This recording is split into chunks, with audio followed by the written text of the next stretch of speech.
sommes des prêtres, nous nous excusons pour le genre humain, voilà. Devant les plantes, devant les pierres, devant les... C'est la bonne attitude, je vous garantis, pour nous approcher du feu, c'est de faire le silence et de nous excuser.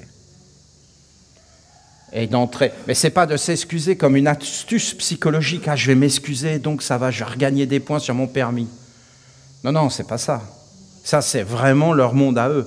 Non, non, c'est que ça doit venir de toi, sincèrement. Et pour ça, il faut faire des expériences. Il faut aller à la rencontre du réel. Des pierres, de toutes ces choses, des plantes, de tout ce que les humains ne regardent plus. Le soleil, la rivière. Et en fin de compte, il faut se laver d'être un homme. Il faut se laver de l'humanité. L'autre jour, j'employais le mot animosité. Je vois bien que ça ne va pas. L'animosité, les animaux ne sont pas dans l'animosité, c'est les humains. Les humains sont dans l'animosité, mais pas les animaux. Animosité ne veut pas dire réellement ce que ça veut dire. On doit dire humanité. Pardon pour ton humanité, c'est-à-dire ton animosité. Les humains ne sont pas devenus des humains, ils sont devenus dans l'animosité, mais pas une animosité d'un animal, parce qu'un animal, il n'est pas dans une animosité, il n'est pas un humain. Vous voyez, les mots sont déformés. Et en fin de compte, on n'arrête pas de dire c'est une humanité, mais une humanité, ce n'est pas quelque chose de joyeux, c'est comme si tu dis c'est une animosité. Ça peut excuser des choses. Et il faut bien s'entendre sur les mots. Nous, les Esséniens, nous n'avons pas les mêmes mots. Nous pouvons avoir le même mot, mais nous n'avons pas la même compréhension du mot. Ce n'est pas d'être un humain, c'est d'aller vers un ange. Il n'y a pas le choix. C'est d'aller vers un ange.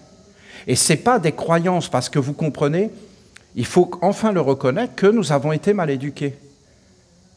Mais réellement mal éduqués. Qu'est-ce que c'est une éducation? Une éducation, c'est un art d'utiliser un outil. Et si on te met un piano, si on te met un violon, le piano, c'est pas pour taper dessus comme ça, et le violon, c'est pas pour enfoncer des clous. Donc si tu penses tout ça, bien, tu es mal éduqué, tu te sers mal de l'instrument qui t'a été donné. Et quel est l'instrument qui nous a été donné? Eh bien, c'est l'être humain, qui est un instrument des anges, et pas d'autre chose. Pas d'un monde qui amène une destruction, une malédiction, une pauvreté, ou quelque chose qui conduit vers le bas, vous voyez. Donc il faut nous rééduquer et reprendre en main notre instrument. Voilà, c'est comme quelque chose que je veux vous dire, que nous devons aller vers notre Père Michael, parce que notre Père Michael, maintenant, il ne voit pas les Esséniens de la même façon qu'avant. Il voit les Esséniens qui ont une alliance avec Dieu la Mère. Il ne nous voit plus comme avant. Ah, donc avoir une alliance avec Dieu la Mère, c'est mieux. Non, c'est pas forcément mieux. C'est pas forcément mieux. Hein. Ce qui est mieux, c'est ce qui est juste. C'est pas d'avoir des choses qui servent à rien. On ne va pas avec sa mère pour ne pas la respecter. On va avec sa maman pour la respecter. Et donc, en réalité, d'avoir une maman, ce n'est pas forcément mieux. Ça demande plus encore maintenant de responsabilité, d'éveil.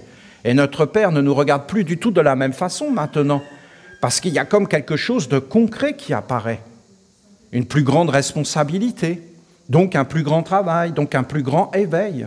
Grandir, c'est grandir en responsabilité, c'est pas grandir en immaturité. À un moment donné, tu arrêtes les choses des enfants et tu rentres dans l'âge adulte et tu deviens un être mature. Et donc il y a des choses qui doivent te quitter. C'est comme ça, c'est la vie. Une alliance avec Dieu la Mère, c'est pas « ouah, c'est génial ». Non, c'est une étape qui est importante, qui est comme ça, qui s'est présentée. Mais en réalité, maintenant, notre Père nous voit autrement. Et donc, nous devons nous présenter devant lui en étant posés, en étant clairs. La seule façon d'être clair aujourd'hui, pour moi, de s'approcher devant une flamme, c'est d'être humble, je pense. Pas de l'humilité du monde organisé par les hommes, mais une humilité qui vient de notre Mère. D'être posé sur elle, d'être silencieux, d'être calme, et en fin de compte, de nous approcher du feu dans l'adoration, pas dans des idées. Bon, écoutez, je vais essayer de vous donner quelques clés. Cette célébration peut être une merveille si nous nous approchons dans le pardon des offenses, que nous nous inclinons, que nous nous lavons par le feu et la lumière, et que nous nous présentions dans l'humilité, dans l'adoration.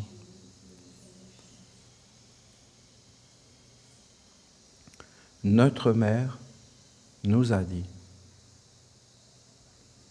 je vis ici, dans cette vallée de la merveilleuse. Elle a dit qu'elle voulait juste être ici et pas ailleurs. Mais c'est terrible, hein, ce qu'elle a dit. Parce que, vous voyez, nous lui avons fait une statue. Eh bien, dans le fond, elle veut juste être ici. Mais même, elle voudrait juste qu'on dise le nom de la mère ici. Elle ne veut pas être ailleurs. Mais Olivier, c'est Dieu la mère. Nous avons des concepts et des croyances. Est-ce que tu sais d'où ça vient, ces concepts et ces croyances? Tu le sais, toi, d'où ça vient? Pourquoi tu crois des choses?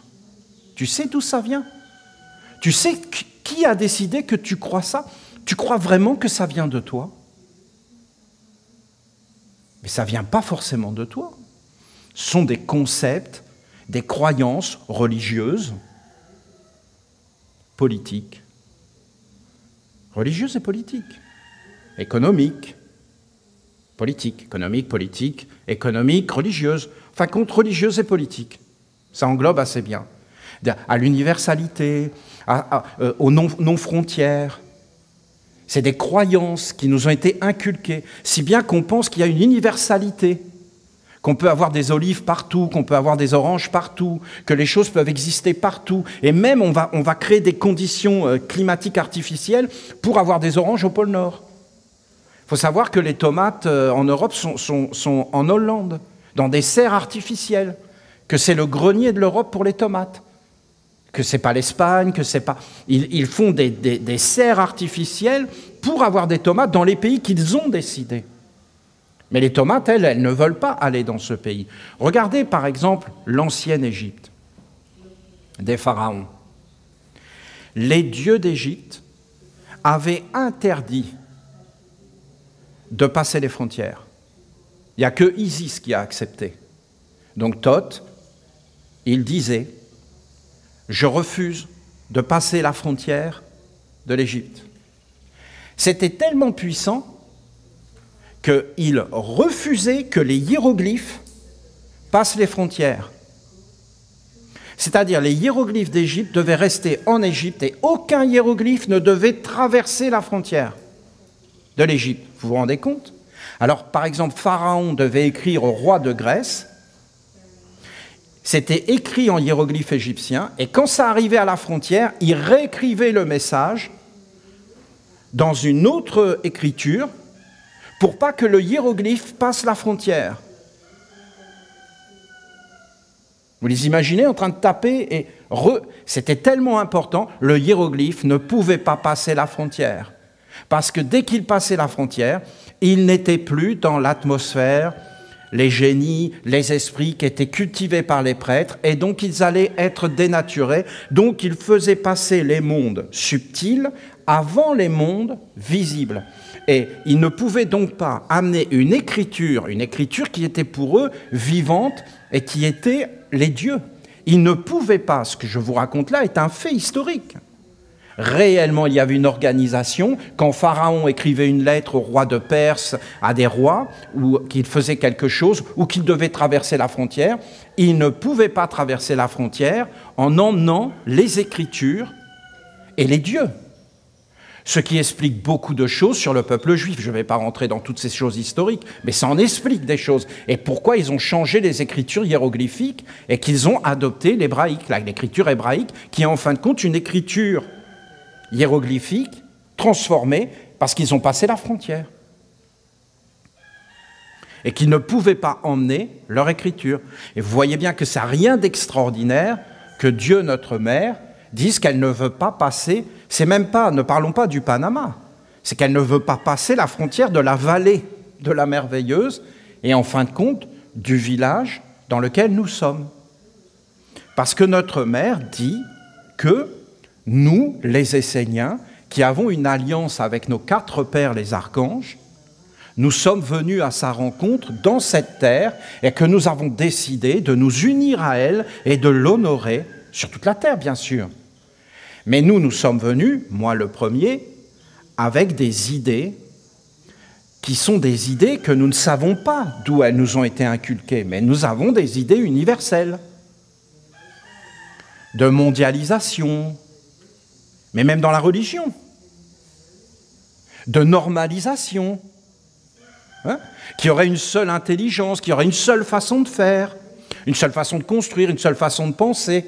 Et en fin de compte, on nivellerait les êtres et on enlèverait les territoires. Et on ferait des greffages et on arriverait à une seule production de raisins et à un seul goût qui serait homologué et qui serait donc contrôlé et maîtrisé. Et donc même Dieu la Mère doit être contrôlée et maîtrisée et on doit pouvoir l'amener là où on veut parce que dans le fond, elle n'existe pas. Et donc on ne la respecte pas. Et quand elle dit quelque chose, eh bien, au lieu de s'incliner et d'être humble et de prendre du temps et de comprendre, eh bien, en réalité, voilà.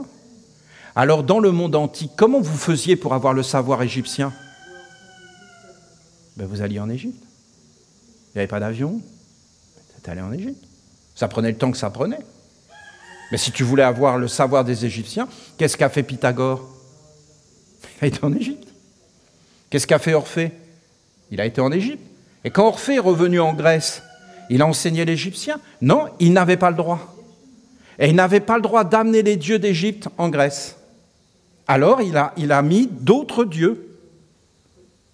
Et il a pris une autre écriture, parce qu'il n'avait pas le droit. Et il était dans le respect, parce que c'était un initié, et que le droit des dieux passait avant le droit et la volonté, les désirs des humains. Et que les dieux étaient tellement réels que les humains se pliaient à la volonté des dieux. Père, que ta volonté soit faite et non la mienne.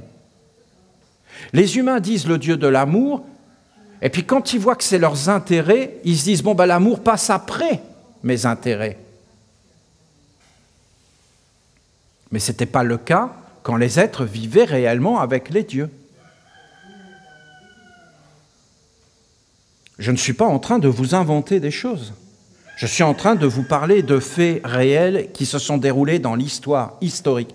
Vous pensez que quelqu'un comme Orphée, qui a été initié dans les mystères égyptiens, ce n'était pas plus facile pour lui d'aller en Grèce et de dire « Voilà les dieux d'Égypte et voilà l'enseignement de l'Égypte » et de l'amener en Grèce. C'était beaucoup plus facile que de recréer tout un monde pour la Grèce et de le ramener d'une façon différente. Eh bien, en réalité, les Égyptiens s'y opposaient formellement, car les dieux d'Égypte restent en Égypte. Et en réalité, c'est les mêmes principes, mais dans l'esprit. Car si tu veux aller chercher la lumière, tu dois aller la chercher dans les mondes supérieurs, et pas dans les mondes inférieurs, ni même dans les mondes extérieurs qui nous assemblent. Si notre mère nous a dit ça, c'est qu'il y a une raison. Et en réalité, c'est que c'est réel. Et qu'elle voulait réellement donner son amour. Et c'est une histoire d'alliance. Et nous sommes venus ici pour honorer notre mère et aussi notre père Uriel et d'honorer sa parole du jardin de Dieu et du silence et tout l'enseignement que nous avons reçu des mondes supérieurs. Et ces enseignements ne viennent ni du monde extérieur, de la nature, ni du monde organisé par les hommes et de leur philosophie, de leur vision. Mais c'est très dur de s'en extraire. Très, très dur.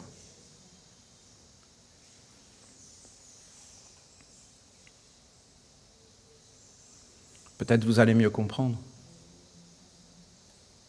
C'est pas facile. Vraiment pas facile. Je trouve, hein. Ne croyez pas que je suis là, moi, avec vous, que c'est facile. Non, non, quand Dieu la Mère a dit ces choses, il fallait le prendre avec patience, ne pas réagir et le digérer.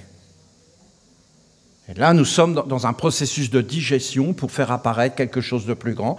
Et maintenant, je m'aperçois qu'effectivement, en Égypte, Je m'aperçois que les Américains ont essayé par tous les moyens de cultiver l'olive, qu'ils ont essayé en Inde, parce que quand les Américains veulent quelque chose, ben, c'est toute l'artillerie, hein. Ben, ils ont échoué, tout simplement parce que l'olivier ne le veut pas, et que derrière il y a des dieux. Ah, il y a des dieux, mais quelle est cette vision superstitieuse? Non, ce n'est pas une vision superstitieuse, c'est une vision qui est fondée sur un mystère de l'éducation de l'homme.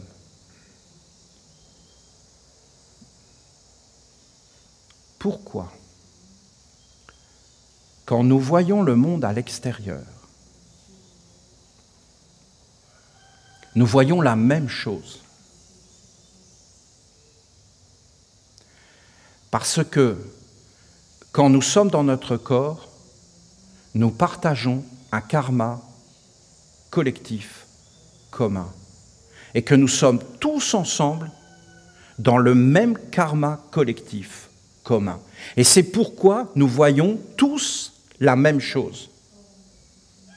Parce que nous sommes sous emprise. Personnellement, quand j'étais jeune et qu'on nous montrait à la télé que les hommes étaient sur la Lune et que mon grand-père m'a fait sortir et on a regardé la Lune et qu'il me disait « ils sont là-haut », j'y ai cru.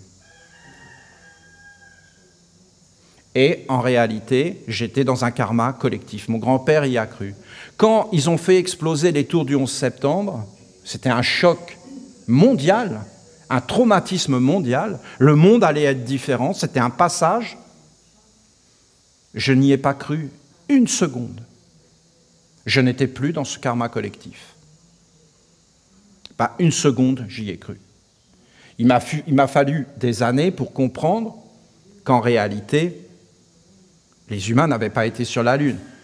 Mais pour comprendre ça, il faut rentrer dans tout un tas de processus d'analyse des faits concrets.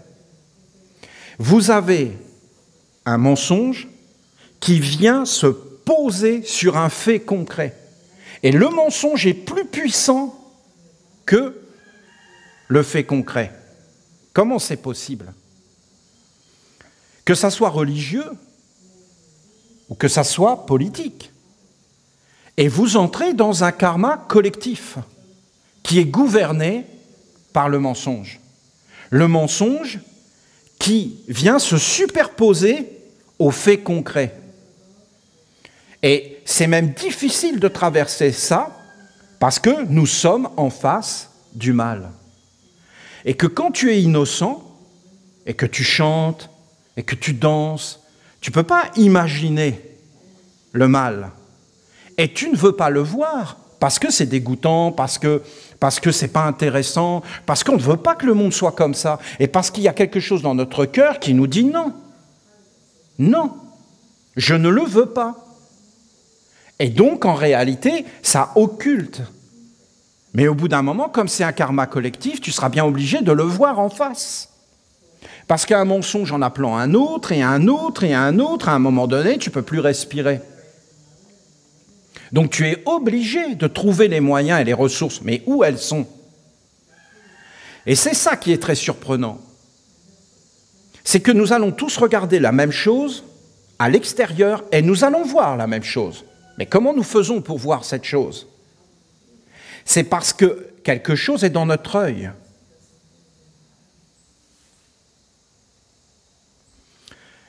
Mais quand tu t'endors, tu vas voir les choses différentes de celui qui est à côté de toi. Ou même si tu rentres dans des rêveries et que tu t'évades et que tu vas dans des rêveries, tu vas avoir un rêve complètement différent. Parce qu'en réalité, quand nous entrons dans les mondes plus subtils du rêve, parce que le rêve est réel, les êtres te disent « Non, c'est juste que tu as rêvé ». Mais dire cette parole, ce n'est pas forcément un fait concret. La personne qui dit ça n'en sait rien. Elle parle d'une croyance, comme on pourrait croire que le Christ va te sauver, ou que la bourse va te sauver, que l'économie mondiale va te sauver, que Staline va te sauver. Les gens donnent leur vie à leur président. pensant que leur président va les sauver avec tout un système politique qui est derrière. C'est juste une croyance. Il n'y a aucun fait concret derrière tout ça. C'est la même croyance de croire que Bouddha va te sauver ou des choses comme cela. Et en réalité, tu es dans un monde. Et quand tu rentres à l'intérieur de toi, tu t'individualises. Jamais tu ne t'individualises quand tu es à l'extérieur de toi. C'est-à-dire que tes yeux regardent l'extérieur et regardent des événements à l'extérieur. Jamais tu pourras t'individualiser de cette façon parce qu'en réalité, quand tu regardes l'extérieur, tu ne peux pas t'individualiser, tu es tout le temps dans quelque chose de collectif. Je sais qu'on nous a amenés à penser autrement et qu'on nous a dit « je suis individualisé, moi, parce que j'ai la forme d'être Olivier ». Et que toi, tu es individualisé, toi, parce que tu as cette forme et ce nom. Mais c'est totalement faux. En réalité, cette forme ne m'individualise pas du tout. Bien au contraire, Olivier, c'est une vision collective, avec des yeux qui sont sur lui, qui le nomment, qui se font des idées de lui, qui sont des idées positives ou négatives, qui n'ont rien à voir avec la réalité profonde. Et en réalité, la réalité profonde, personne ne peut la connaître. Et même si toi, tu veux connaître Olivier, moi, si je veux connaître Olivier, je ne peux pas le connaître en le regardant avec son corps. Je suis obligé d'entrer à l'intérieur de lui. Et toi, si tu veux connaître Olivier, tu ne peux pas le connaître en le regardant. Tu es obligé d'entrer à l'intérieur de toi.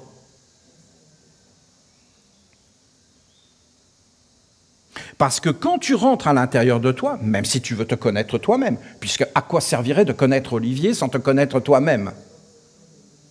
Ce que tu dois connaître, c'est toi. Qu'est-ce qui se passe si tu ne te connais pas ? Ben, tu ne connais rien. Et qu'est-ce qui se passe si tu te connais ? Tu te connais toi, tu connais Olivier, tu connais l'arbre et tu connais tout. Comment tu peux te connaître ? Dans les yeux des autres ? Non. En te regardant dans une glace ? Mais voyons, tu ne peux te connaître qu'en entrant à l'intérieur de toi. En entrant à l'intérieur. Donc, c'est quelque chose d'intérieur. Donc, qu'est-ce que tu vas voir si tu entres à l'intérieur de toi ? Tu vas voir en réalité qu'il y a des organes et que tu es un instrument de connaissance. Et il y a des organes. Il y a des yeux, il y a des oreilles, il y a des sens. Être passif dans ses sens, regarder les choses sans s'éveiller, sans éveiller ses sens et ses corps et ses subtilités, ce n'est pas aller vers le savoir, c'est aller vers un asservissement d'une conscience collective. Vous avez des gens aujourd'hui, ils sont persuadés que les hommes ont marché sur la Lune, et vous avez des gens, ils sont persuadés que le Christ va les sauver. Même je peux les énerver là en disant que moi, personnellement, je n'y crois pas. Je suis un religieux. Qu'est-ce que tu racontes, Olivier ? C'est parce que je suis un religieux que je ne crois pas à ces choses. Bien sûr qu'un être peut t'aider et te sauver. Mais en réalité, à quoi ça servirait si tu ne sais pas nager toi-même ? Alors, il va en sauver un. Mais à la fin, il faut que tu apprennes à nager tout seul. Et que tu te sauves toi-même, et que tu t'éveilles toi-même, et que tu t'éduques toi-même, et que lui soit un exemple comme le Christ. Mais bien sûr, c'est un exemple parfait, puisque Christ voulant dire le prêtre et le roi. Donc bien sûr qu'il va te sauver, c'est une façon de voir le monde, mais pas de la façon dont toi tu penses qu'il va te sauver, car il n'y a pas de passivité dans cette histoire-là. Tu dois entrer à l'intérieur de toi et t'éveiller et t'éduquer. Et tu ne dois pas être éduqué par des menteurs. Des gens qui restent à la surface, sinon tu es en danger, mon ami, parce qu'ils vont casser tes organes. Tu ne vas pas donner ta télé à réparer à quelqu'un qui est un pêcheur de métier et qui pêche des poissons. C'est quoi ? Tu as déjà réparé une télé ? Non. Bon, allez, vas-y, répare-la. Mais il va juste la briser. Et donc, il faut avoir une connaissance. Or, si tu rentres à l'intérieur de toi, tu vas voir des organes et des corps. Tu vas voir un corps de terre, un corps d'eau, un corps d'eau. Pourquoi personne n'en parle ? Corps d'eau, tellement important, tu vas voir un corps d'air, tu vas voir un corps de feu, feu destructeur, destructeur, feu bénissant, feu de l'amour, feu de la douceur, feu de la colère, feu de la haine, feu de la guerre. La guerre. Vous entendez? La guerre. Vous voyez réellement la guerre? Vous voyez réellement la folie? Feu de l'amour, de la paix, de la splendeur, de la royauté. L'air, l'eau, la terre. Les cycles, les mystères, les corps, l'organisation. Là, tu entres. Ce n'est pas une vision passive. C'est une vision que je regarde la flamme, je la vois. Je la sens, je perçois son ambiance, sa chaleur, je m'approche d'elle. Je ferme les yeux. Je ferme les yeux et je vois la flamme. Comment je fais? Je la vois avec mes yeux? Non. Avec quel œil? Je suis une âme, c'est un fait. Je suis une âme individualisée. Je porte en moi la flamme. Je la visualise. C'est un exercice. C'est un entraînement. Un exercice. Un travail. Je visualise la flamme. Je ne l'imagine pas. Elle est. Imaginer une chose, c'est autre chose. Visualiser, c'est précis. Il y a une flamme, je visualise la flamme. Je forme la flamme. Je la visualise, je la vois. Je peux la voir très facilement, vraiment la voir, au moment où je vais m'endormir et juste après mon réveil. Je peux vraiment la voir, parce que je vais être dans un état particulier. Ni dans le corps, pas vraiment dans le corps, mais pas absent du corps.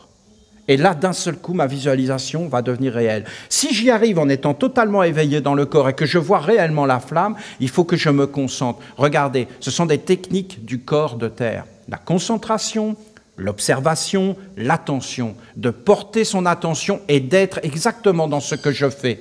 Donc de ne pas être parti dans des rêveries, dans des choses. Et après, de visualiser. Je visualise les yeux fermés, je vois la flamme. Je vois la flamme, je sens la chaleur. Vous avez dans certains pays où il fait très froid, ils s'entraînent de cette façon, les Tibétains, les Russes, à aller dans la glace et à se réchauffer, tout seuls, par leur feu intérieur. Et ils s'entraînent, ils se concentrent, pour en fin de compte amener une chaleur et augmenter la chaleur par la pensée, par la visualisation, en fin de compte par les forces intérieures, et venir lutter contre l'aspect extérieur, par sa propre force intérieure. Mais là, il aurait fallu être un titan pour que, en fin de compte, quand il nous présente, parce qu'on était vierge, qu'on a marché sur la ligne, et que c'était faux, il a fallu une force incroyable de le voir. Seul un initié peut faire ça, parce qu'il a la capacité de voir les choses, parce qu'il s'est entraîné par la visualisation, l'observation, les faits concrets. Parce que si tu fais ça, à un moment donné, qu'est-ce que tu vas voir ? Tu vas voir que tu peux visualiser. Et après, donc tu peux voir sans les yeux. Et après, tu peux sentir. Tu peux même entendre le feu crépiter. Donc tu peux entendre sans les oreilles physiques. Et après, tu peux sentir, tu peux goûter et tu peux être. Tu peux devenir une flamme par la concentration, l'attention, et tu peux voir qu'en réalité, il y a le feu à l'intérieur de toi. Si tu continues comme ça, tu vas t'apercevoir que tu as différentes phases dans la visualisation. Et c'est pourquoi la visualisation doit toujours être avec des objets concrets, et notamment qui viennent de la nature. Parce que tu vas t'apercevoir que devant les réalisations du monde des hommes, il y a des entités qui ne sont pas des belles entités. Ce n'est pas une critique, ce n'est pas un jugement, c'est un fait. Il faut être neutre. Il ne faut pas avoir d'a priori. Parce qu'un a priori, c'est un organe qui t'empêche de voir ce qui est. Je suis contre ça, donc tu es comme faussé. Ton outil est faussé. Tu ne peux pas jouer, tu n'es pas accordé. On ne peut pas faire une vraie note parce que tu es faussé, tu es fanatique, tu es dans des croyances, tu es dans des concepts erronés. Il faut que tu te laves de tout ça, c'est l'eau, et que tu entres dans une perception objective, réelle et sans rien y mettre de toi. car le monde est parfait en lui-même. Donc tu dois te vider de tout ce que tu as appris pour en fin de compte aller vers une expérience pure. Parce que c'est l'expérience qui te rend fort et pas les croyances. Les croyances te déracinent. Les concepts erronés, la philosophie, te rendent faible. Quand les hommes se sont réfugiés? Bon. Vous voyez par exemple les Grecs. Les Grecs, ils ont parlé des cyclopes. Et ils ont dit qu'il y avait les cyclopes, c'était des géants avec un œil. Et vous avez des hommes aujourd'hui qui cherchent, des archéologues qui cherchent des cyclopes. Parce qu'ils disent pourquoi les Grecs ont inventé ça. Mais les Grecs n'ont pas inventé les cyclopes. C'est que les hommes étaient des cyclopes. Et qu'à un moment donné, il y a eu quelques cyclopes, mais il n'y en avait plus beaucoup. Les cyclopes étaient des hommes qui avaient l'œil. Et après, les autres avaient les deux yeux. Et tu ne vois pas la même façon avec l'œil des deux yeux et avec l'œil dont il reste un atavisme, un résultat, dans la glande pinéale. Car la glande pinéale est un autre œil qui avant était développé. Et pourquoi les hommes étaient grands? Parce que ces hommes-là, pour eux, ils avaient conscience d'avoir une autre tête autour de la tête.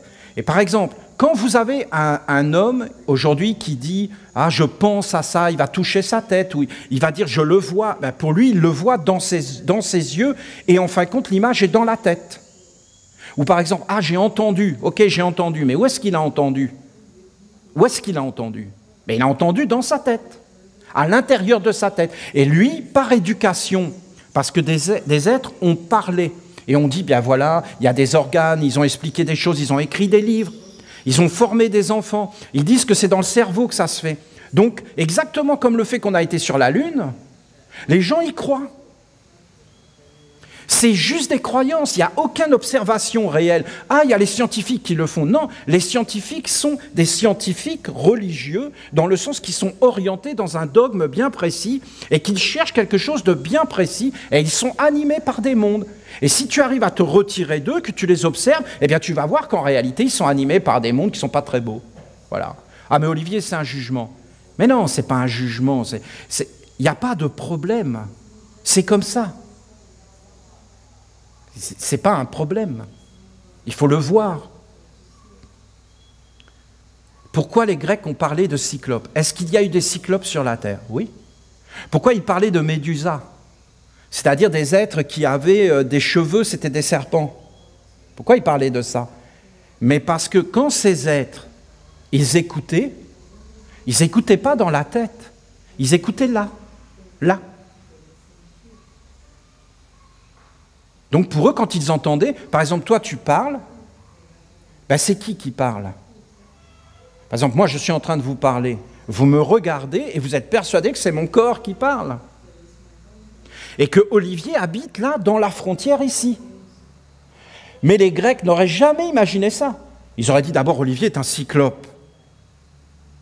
Il a l'ancien langage des cyclopes. Donc c'est un géant. Il est très très grand. Un jour, j'étais avec un petit garçon et on marchait parce qu'on allait faire des courses et je l'accompagnais parce que j'étais dans ma famille. Et je le tenais par la main comme ça. Et il me regarde et il me dit « Mais Olivier, pourquoi tu es grand comme ça ?» Je lui dis « Tu sais, ton papa, il est plus grand que moi, il fait 1m80. » Et il me dit « Oui, mais toi, t'es grand jusqu'au ciel. Tu touches les étoiles. » Je dis « Ah, ok, bon, tiens, viens, tu veux du coca hein ?» Et voilà. Bon. Et pourquoi il a cette vision? Pourquoi il me voit grand comme les étoiles? Il a une vision enfantine du monde, c'est comme un mystère. Et en fin de compte, il voit un cyclope. Un Grec aurait juste dit un cyclope. Après, les archéologues vont chercher, ils vont voir des corps normaux. Parce que eux, dans leur tête, le monde n'est que physique. Mais en fin de compte, être un cyclope, c'est de dire quand Olivier parle ou quand un autre parle, c'est pas du tout le corps qui parle. Le corps est un instrument et c'est beaucoup plus grand. Et là, tu commences à entrer dans un corps d'eau. Et là, tu vas t'apercevoir qu'il y a un œil, deux yeux ici, mais qu'il y a un autre œil. Et, alors, en Inde, ils l'ont appelé l'œil de Shiva, en Égypte, ils l'ont appelé l'œil d'Horus. Aujourd'hui, par exemple, je dis Horus, mais c'était dans les temps anciens, là, j'étais un profanateur. Je n'avais pas le droit de dire Horus. Si je dis Horus en dehors de la terre de l'Égypte, j'appelle le dieu Horus sur cette terre où il n'a pas d'existence et ne peut pas vivre.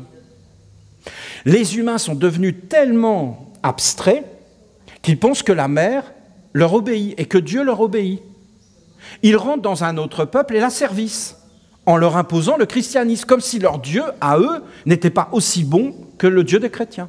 C'est le même Dieu, puisque eux-mêmes disent que c'est le Dieu unique, mais quand c'est celui des autres, il n'est pas unique.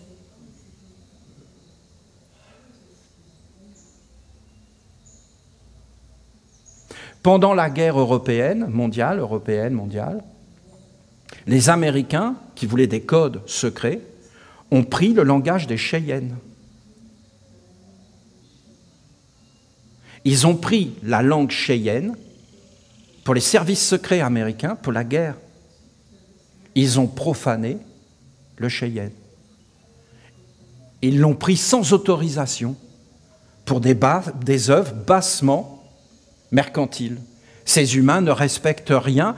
Ce n'est pas qu'ils sont mauvais, c'est qu'ils ont juste 2 yeux et pas 3 yeux. Ce ne sont plus des cyclopes, des géants, des êtres qui voient grand, qui se sont entraînés. Qu'est-ce que je veux vous dire? Je veux vous dire que c'est une éducation, que ce n'est pas quelque chose comme ça, que c'est une éducation. Regardez, vous voyez ici cette forme.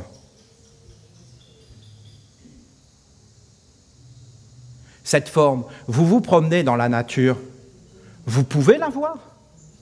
Non. Non. D'où vient cette forme? Cette forme, c'est une éducation du genre humain. C'est une révélation des mondes supérieurs divins. Tu ne peux pas trouver cette forme dans le monde. Qu'est-ce que tu vas voir dans le monde? Tu vas voir une rose avec une belle couleur rouge, avec des formes géométriques, des lois, des mathématiques. Mais tu ne vois pas ça. En réalité, pour arriver à voir ça, il faut être formé. Tu regardes la rose, tu l'observes. Après, tu fermes les yeux, tu visualises la rose. Après, tu observes la rose, tu fermes les yeux, tu la visualises. Tu sens son parfum, tu sens son parfum. Après, tu t'entraînes, tu t'entraînes. Qu'est-ce que cette forme te dit? Elle dit en réalité que ça, c'est toi.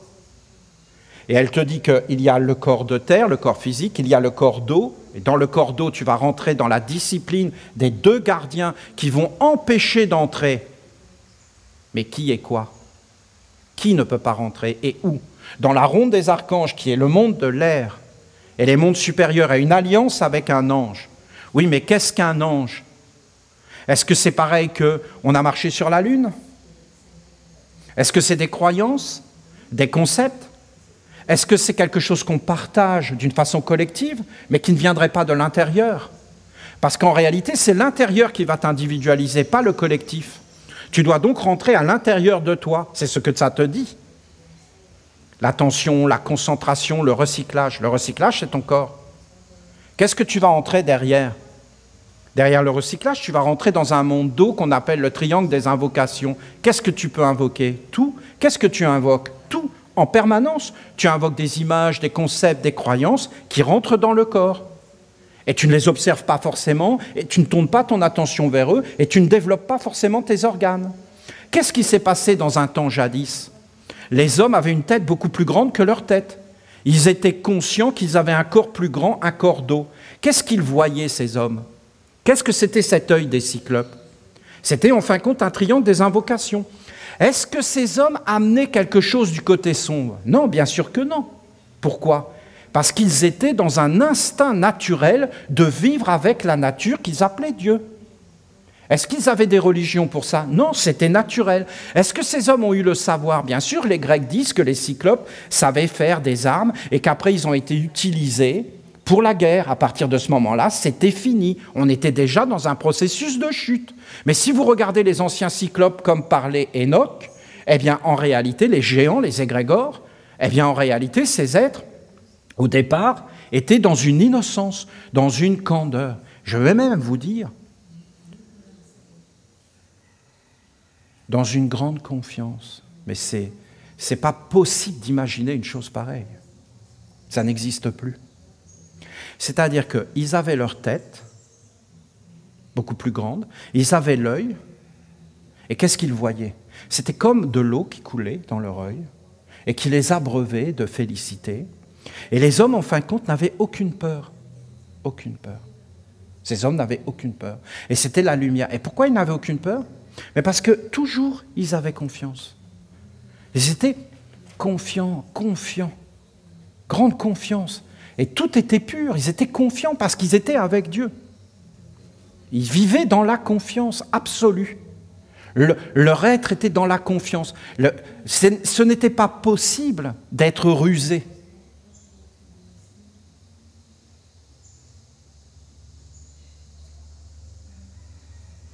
Un jour, j'ai vu un homme, un garçon, un jeune homme, là où j'habitais, dans la cité.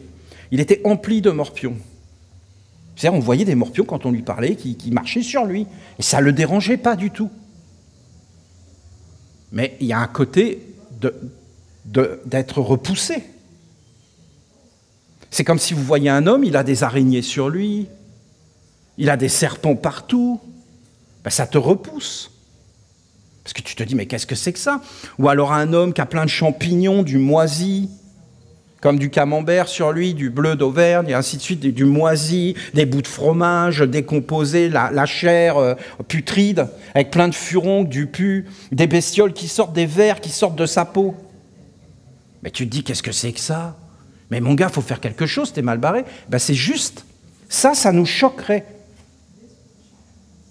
Mais en fin de compte, quand on ment, c'est ça. Quand on ment, quand on ruse, c'est ça, c'est juste ça. Et ça ne nous choque pas, parce qu'on a perdu cet œil. Et qu'en fin de compte, qu'est-ce qui s'est passé? La tête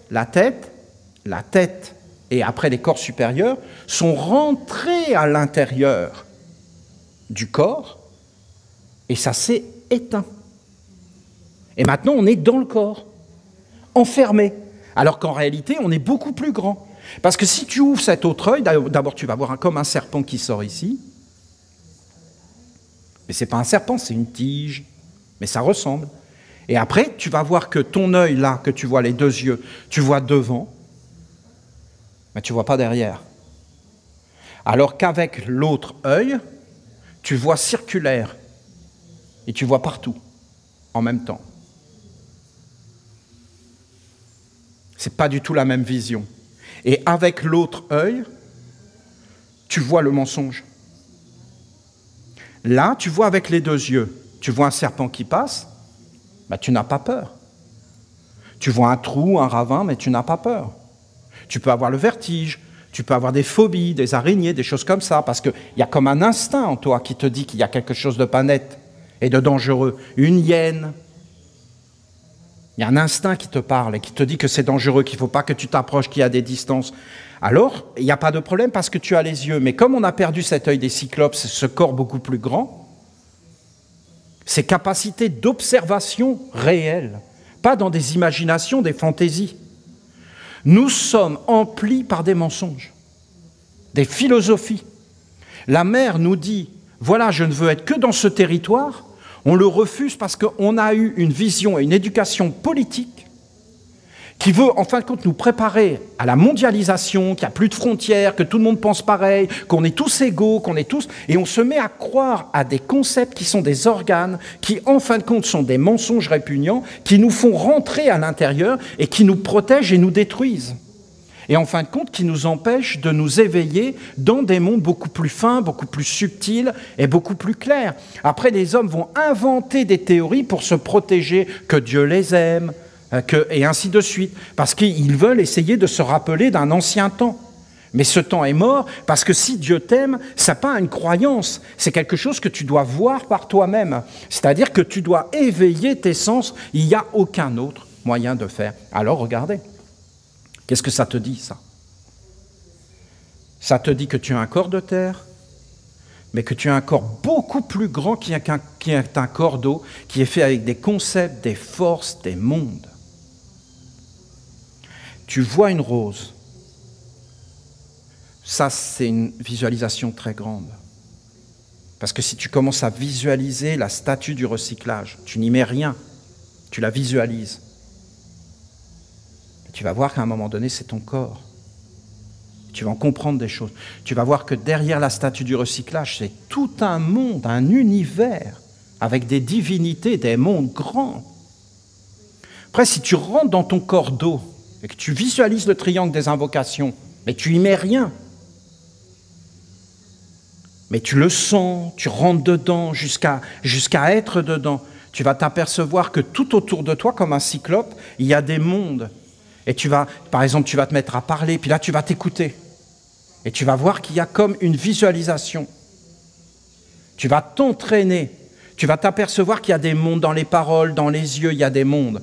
En fin de compte, le triangle des invocations, c'est un monde de magie et d'animisme et de lien. Et là, en réalité, tu vas voir qu'il y a plusieurs phases, la visualisation. Après, il y a une phase d'imagination réelle. Après, tu vas t'apercevoir qu'il y a une phase intellectuelle. C'est-à-dire que tu vas réellement prendre conscience que les pensées sont des êtres vivants, agissants, et aussi vivants que le corps physique. Ensuite, tu vas t'apercevoir que derrière les pensées, il y a des esprits. Et que toi-même, tu es un esprit, avec plusieurs esprits autour de toi. Il y a des mémoires, des génies, et il y a des égrégores, c'est-à-dire des géants, des êtres très très grands, qui sont des êtres de multitude, et que toi, tu es dans ce corps des géants, et que tu as la vision, soit elle est pourrie, et en décomposition, dans ce cas-là, tu te réfugies dans le corps physique, et tu te bâtis des carapaces de mensonges, et tu ne veux surtout pas ouvrir tes yeux, tu ne veux pas regarder, tu ne veux pas être responsable, tu ne veux pas t'engager, tu ne veux pas regarder. On n'est même pas encore aux deux gardiens. Hein. Les deux gardiens, c'est la porte de l'alliance avec un ange. Donc là, tu regardes que derrière les égrégores, il y a un ange. Vous avez des anges, bon là, ce n'est pas des anges, c'est des égrégores déchus. Et vous avez des anges, par exemple, que tu peux voir derrière une rose. Derrière une rose, tu vas voir à un moment donné, tu vas voir la planète Vénus, c'est-à-dire la beauté, la sensibilité, l'esthétique. Et derrière, si tu montes, mais tu vas voir ça comment? Eh bien, tu vas voir des choses que tu ne peux pas voir là, sur la Terre. Mais en réalité, si tu les vois, c'est comme de l'eau solaire qui coule à l'intérieur de toi et à l'intérieur des arbres, des fleurs. Et ça te met à te parler, c'est un courant d'immortalité. Est-ce que nos ancêtres ont vu ça? Bien sûr. Si vous regardez les Égyptiens, de quoi ils parlent? Ils ne parlent pas d'une terre, ils parlent de deux terres. Pas une, deux. Prince des deux terres. Pour être prince des deux terres, il faut monter l'énergie jusque dans l'œil, et il y a le serpent qui sort, donc qui n'est pas enfermé. Ça veut dire les sens qui s'ouvrent. Et tu vois la réalité. Pas d'être enfermé, emprisonné et esclave d'un monde ténébreux. Et les Tibétains l'appellent Shambhala, la sainte, la terre du Nord. Vous avez tout un tas d'êtres qui ont entendu ces anciens textes et qui sont partis à la recherche de la Shambhala du Nord. Les Reriches et tout un tas d'êtres, des peintres, un grand peintre riche, Nicolas Reriche, un grand peintre. Il partait, il a fait des expéditions pour trouver la Shambhala du Nord, du Tibet. Ils allaient dans le désert du Gobi, ils cherchaient, mais elle n'est pas physique, c'est comme les archéologues qui cherchent les cyclopes. C'est une autre terre aussi réelle que tu ne peux découvrir que si tu vas à l'intérieur de toi. Ou alors la terre sainte. La terre sainte des chrétiens. Ah ben oui, c'est Jérusalem, c'est Israël. Mais non, voyons. Ça n'a rien à voir avec un territoire, là, en l'occurrence. C'est en réalité un monde supérieur que tu ne peux atteindre qu'en développant tes sens. Et est-ce que ça va te décoller de la réalité de la terre physique? Non. Ça va l'embellir, lui conférer une âme, un sens. Et voilà. Et quand tu montes sur le tapis, c'est ça. Quand tu arrives devant les deux gardiens, ça veut dire que tu as été préparé par la visualisation, l'imagination, jusqu'à arriver, l'imagination sensorielle, donc à maîtriser. Parce qu'en réalité, dans ce triangle des invocations, il y a comme une maladie qui est là. Un être ténébreux et sombre qui s'appelle le moi psychologique, la psychologie. Et quand tu entres dans ce... Parce que ce moi psychologique, si vous voulez, il est apparu quand l'homme est entré dans le corps physique et n'a plus eu les mondes supérieurs avec lui, la vision supérieure. Alors c'est comme une ombre qui est rentrée à l'intérieur de lui. Et cette ombre, elle n'avait aucune existence. Elle ne peut vivre qu'avec le corps physique. Et quand le corps physique n'est plus, elle disparaît, parce qu'elle se retrouve devant la lumière. Et donc cette ombre, c'est elle qui a pris le contrôle, et c'est ce qu'on appelle la psychologie. Ah, il faut que je vive, il faut que je sois quelqu'un d'important, je suis quelqu'un d'important, il faut qu'on me confirme que je suis quelqu'un d'important, il faut que j'en profite, il faut en profiter un maximum. Vous les voyez, toutes ces pensées? Ça vient de lui, de elle, ce moi psychologique. Après, vous avez des êtres qui sont plus rationnels, donc ils ne vont pas rentrer dans les mondes de la spiritualité où vit cet être, donc ils veulent être sauvés, ils veulent être pris en compte, ils ont des besoins qui doivent être comblés. Et donc ça, ce moi psychologique, là, les humains, ben voilà, ils en ont pris, ils l'ont étudié, donc la psychologie, et ils l'ont complètement asservi. Voilà, j'ai des droits, ça doit se passer comme ça, doit y avoir des garanties, je dois être rassuré, on doit me prouver les choses. Ben, vous n'avez qu'à imaginer l'être qui est derrière et vous allez voir un petit asticot là. C'est un petit serpent, c'est l'ancien serpent tentateur. Et derrière, vous avez tout un monde, c'est ce qu'on appelle le monde organisé par les hommes, pour servir ce petit moi psychologique. Même les religions sont à son service. Les religions sont à son service. Et maintenant, les bouddhistes enseignent dans les entreprises pour être plus performants au niveau commercial. Des techniques de méditation bouddhiste pour être plus performants, pour que les employés ne se suicident pas, sinon on a des problèmes avec la justice. Voilà, vous avez tout ce monde-là, c'est un monde psychologique. Imaginez, vous sortez de votre corps, vous vous projetez, vous entrez dans ce monde détaché du corps, et vous entrez dans ce moi psychologique. Ben, vous déraillez complètement. Vous pensez que tout ce que vous sentez, que vous vivez est vrai. Mais en réalité, c'est faux, puisque le fondement même de cette existence n'existe pas. Mais est-ce que tu peux la rencontrer? Oui, dans ces mondes de l'eau, puisqu'en fin de compte, c'est un reflet. Et que l'homme est créateur, et après le corps passe, et tout ça, ça passe. Et ça se recycle, et ça revient. Et après, vous entrez dans le monde de l'air. À un moment donné, tu rentres devant les deux gardiens, et là, tu dois avoir l'attitude, la conscience, la compréhension. C'est un organe, hein, la compréhension. L'attitude, la compréhension, le comportement juste. Tu dois être capable de t'incliner, être capable de ne pas laisser ce moi psychologique entrer et traverser. Qu'est-ce qu'il y a derrière? La terre de lumière, l'ange. Si tu ne maîtrises pas cette partie de l'eau, tu ne peux même pas envisager la rencontre avec un ange.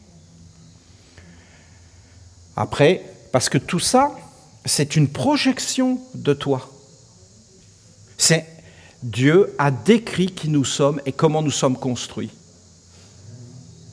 Là, tu es dans la prière impersonnelle, pure. Il n'y a même plus l'eau derrière. Parce que tu es comme inspiré, comme empli. Il n'y a aucune image. Il n'y a aucune imagination. Les images, c'est dans l'eau. Essaye.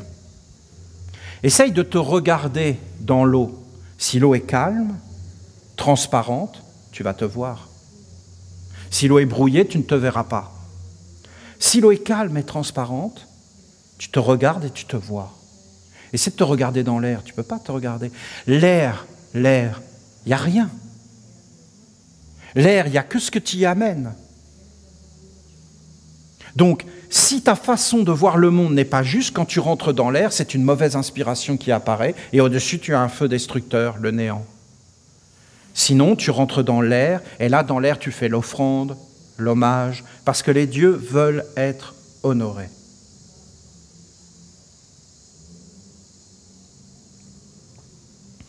Moi, par exemple, quand je vois que ça se passe mal dans la nation essénienne, ça m'embête. Hein. Pourquoi ça m'embête? Parce que vous voyez l'eau qui commence à entrer dans des remous. Et donc, à un moment donné, on va offenser les dieux. Si on offense les dieux, il faut payer. Comprenez? Gratuit veut dire néant. Gratuit, ça veut dire le mal absolu. Gratuit, ça veut dire le mensonge. Que les hommes aient été éduqués dans le gratuit parce qu'ils ont été transformés en ignobles mendiants, asservis et dégradés, sans travail, toujours en train de quémander, de supplier pour avoir la moindre chose et de remplir tout un tas de formulaires pour les asservir et les mettre en dessous, sans honneur, sans dignité. Parce que l'honneur, c'est de travailler, c'est la famille, c'est la santé, ça veut dire une vie claire, d'avoir les yeux, d'avoir les organes, une bonne éducation. C'est-à-dire un chemin d'individualisation, pas de troupeau collectif qui marche à l'abattoir, voyons. Tout ça, c'est l'œuvre du mal, c'est une lèpre, c'est des champignons, au-dessus, c'est de la décomposition. C'est des êtres dans un tas d'ordures avec des bestioles. Je suis désolé de vous amener ces images-là, mais c'est la réalité, parce que ça nous choquerait physiquement, mais ça ne nous choque plus moralement, et ça ne nous choque plus dans les mondes subtils. Mais c'est quand même là. C'est là, c'est un panier de crabes, un sac de... comme on disait Jésus, un nid de vipères. C'est des vipères, c'est des sépulcres blanchis. Jésus avait les images vraiment très précises. Hein. C'est beau à l'extérieur, à l'intérieur, c'est tout pourri en décomposition. C'est limpide. Parce que si c'est comme ça à l'intérieur, ça veut dire qu'au-dessus, c'est comment? Puisqu'il y a ces choses. Est-ce que c'est mal? Non, c'est comme ça. Mais tu ne peux plus aller vers la lumière dans un monde pareil, vous voyez? Il faut réellement être comme dans une éducation intérieure, de développer ses organes. Et quand je regarde le culte de Dieu, la lumière, c'est ce que je vois. Vous avez des étapes, vous avez des prises de conscience. Dans le recyclage, tu dois être concentré. Tu ne peux pas faire autrement. Tu dois être dans l'observation, l'étude. Tu dois être dans l'attention aimante. Aimante, hein? Une attention aimante. Tu dois être dans un détachement et un calme. Un calme et une paix. Et une bienveillance. Parce que nous avons appelé bienveillance la statue du recyclage, parce que dans bienveillance, il y a bien, et veillance, observation, éveil, éveil permanent de quoi? De soi, pas de l'autre. Et pas regarder l'autre. Pas de jugement, pas de condamnation, parce que tu vas te faire rattraper par des karmas collectifs. Et alors, c'est un délire collectif après. Quand je vous dis qu'on offense les dieux, si on offense les dieux, on doit payer. Comprenez? Ce n'est pas gratuit. On doit payer, on doit compenser. Et qui paye? Et qui on sacrifie? On sacrifie la stupidité. Vous entendez? Donc c'est le plus stupide qui est sacrifié. Si on sacrifie la stupidité, les dieux de la lumière nous honorent. Si on sacrifie l'intelligence, les dieux des ténèbres nous honorent. Voilà. Peter Donov et Omram Mikhaïla Ivanov ont dit « L'amour de Dieu résout tous les problèmes ». Je vous dis, l'intelligence de Dieu résout tous les problèmes. L'intelligence. L'amour, les hommes ne savent pas ce que c'est. On est dans le flou artistique.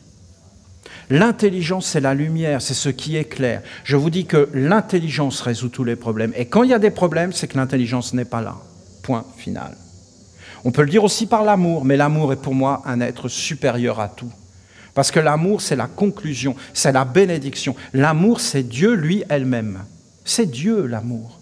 L'amour, c'est Dieu. Et quand l'amour vient et que tout est dans l'amour, dans l'harmonie, l'amour, c'est la perfection.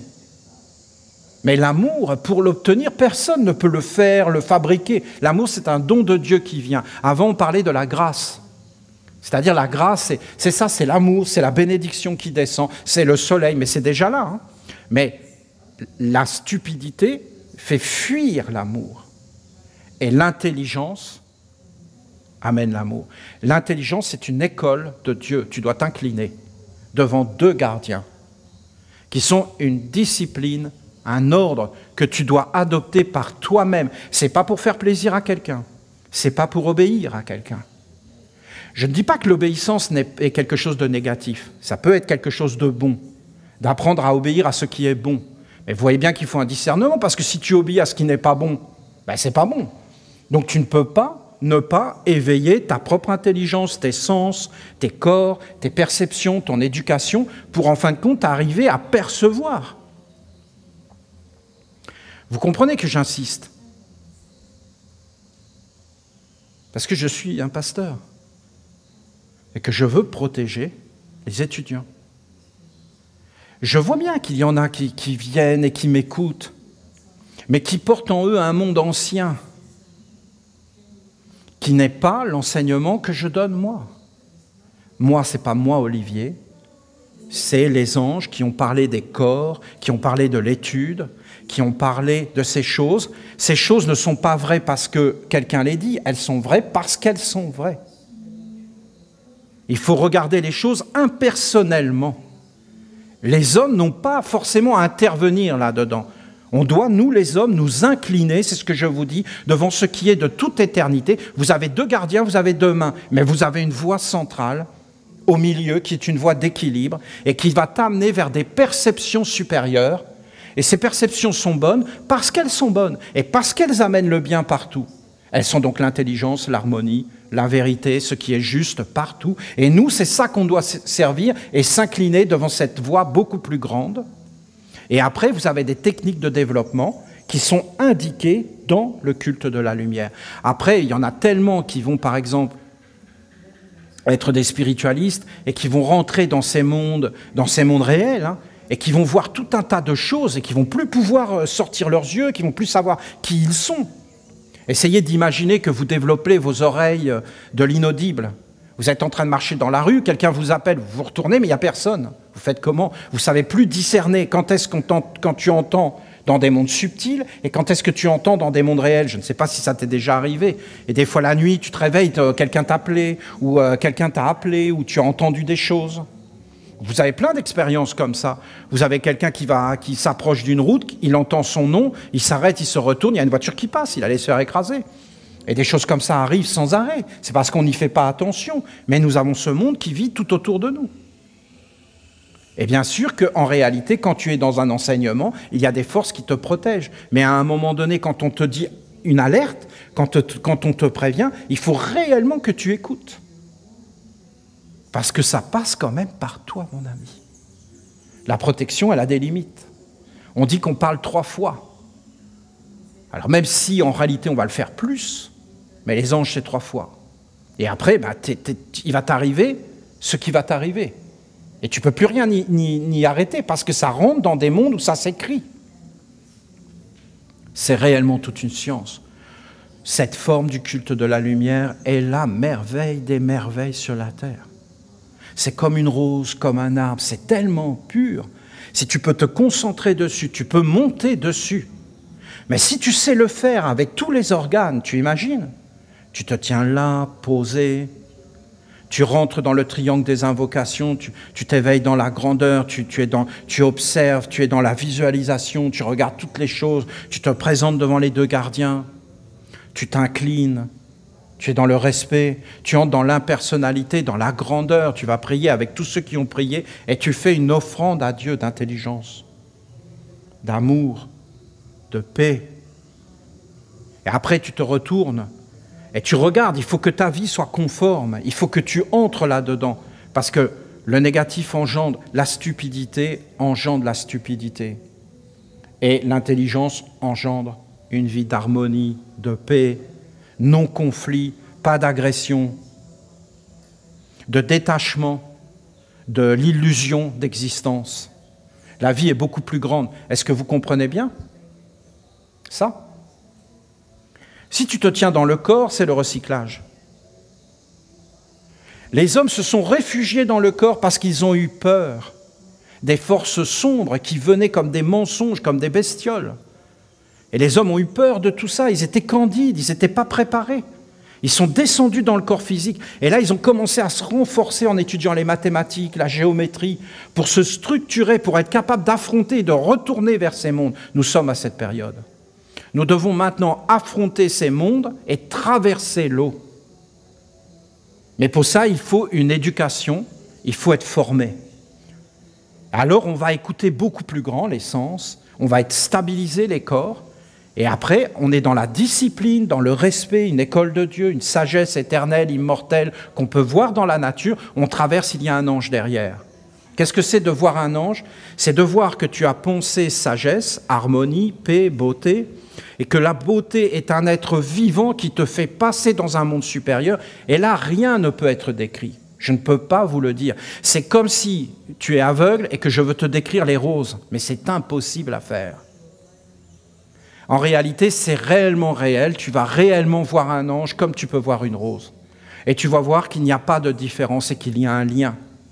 Et que les anges sont au milieu de nous, mais nous ne le voyons pas parce que nous sommes pris dans des illusions mentales, des imaginations, des croyances, des concepts qui fait que nous ne voyons pas le monde tel qu'il est. Regardez ce que dit Jésus. Il dit, le royaume de Dieu est au milieu de vous, mais vous ne le voyez pas. Entendez les chrétiens. Entendez les chrétiens, écoutez les pensées. Ah, le royaume de Dieu est au milieu de vous et vous ne le voyez pas. Mais bien sûr, Jésus est là. Et vous ne voyez pas Jésus qui est le royaume de Dieu. Mais non, le royaume de Dieu, ce n'est pas Jésus, c'est tout. Ça n'a rien à voir avec Jésus. Jésus témoigne que le royaume de Dieu est là parce que lui, il le voit. Pourquoi il le voit? Ben, il a les yeux, c'est tout. Et si les autres avaient les yeux, ils le verraient aussi, ils témoigneraient avec Jésus, oui, le royaume de Dieu. Et à la fin, d'ailleurs, on n'en parle même plus. Puisqu'on est dedans, on n'a pas besoin d'en parler. Si on en parle, c'est parce qu'on n'est pas dedans et qu'on le cherche. C'est une éducation. Mais quand on est dedans, on n'en parle plus. On est dedans. Est-ce qu'on est dedans? Oui, je vous dis, on est dedans. Mais il faut passer cette eau. Moïse a passé l'eau. Mais Moïse n'a jamais passé l'eau. C'était des mystères qui étaient révélés à travers des textes. Et eux, ils en ont fait des histoires pour enfants parce qu'ils avaient perdu la science. Mais passer l'eau, c'est quelque chose que tu dois faire, que tout le monde doit faire. Regardez le culte de la lumière et regardez une cathédrale, vous allez voir la même chose. Vous allez voir les gargouilles, le baptistère qui est à l'entrée, les deux colonnes des deux côtés, les deux passages, la colonne centrale, le lieu de la prière, l'autel, et en fin de compte, derrière, là, vous avez les bras qui sont ouverts, et derrière, vous avez l'espèce d'endroit où c'est le monde divin, la cathédrale. Vous entrez dans un temple égyptien, vous allez voir exactement la même chose. Un temple grec, vous avez la statue qui est protégée, vous avez tous les passages. Cette forme qui nous a été donnée est universelle. Cette forme a été donnée par la Bible, mais cette forme, elle parle de toi en réalité. Tu dois vraiment regarder ces choses comme une discipline, comme une formation, comme une expérience de tous les étages, comme une préparation. Tu peux te projeter. Par ta visualisation, tu peux te projeter. Et tu peux atteindre tous les étages. Et les vivre et les goûter avec tes sens. Et les mettre en pratique. Voilà, c'est l'enjeu maintenant, voyez, que nous sommes posés. Nous avons eu des années de préparation à faire apparaître des outils, qui sont des outils qui ne viennent pas de l'intelligence de l'homme. Notre Bible ne vient pas d'une intelligence humaine. Et la forme du culte de la lumière, c'est une merveille, une merveille. Et ça parle de toi, de moi, de nous, de tout. Ça décrit tous les mystères, c'est tous les temples. En fin de compte, c'est un temple. C'est une église, c'est une cathédrale, c'est une mosquée, c'est tous les temples de la terre. Et l'homme rentre à l'intérieur de lui-même pour aller honorer ce qu'il est de toute éternité, la divinité et la terre de lumière.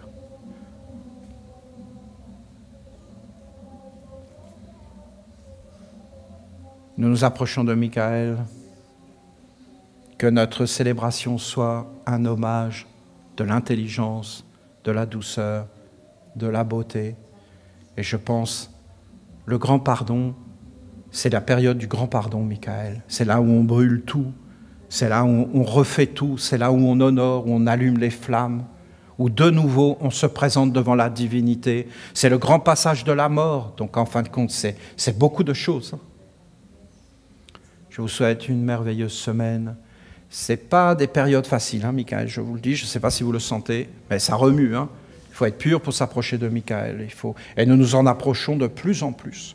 Nous devons être dans l'éveil, dans la clarté. Il ne faut jamais oublier que c'est une école des mystères de Dieu.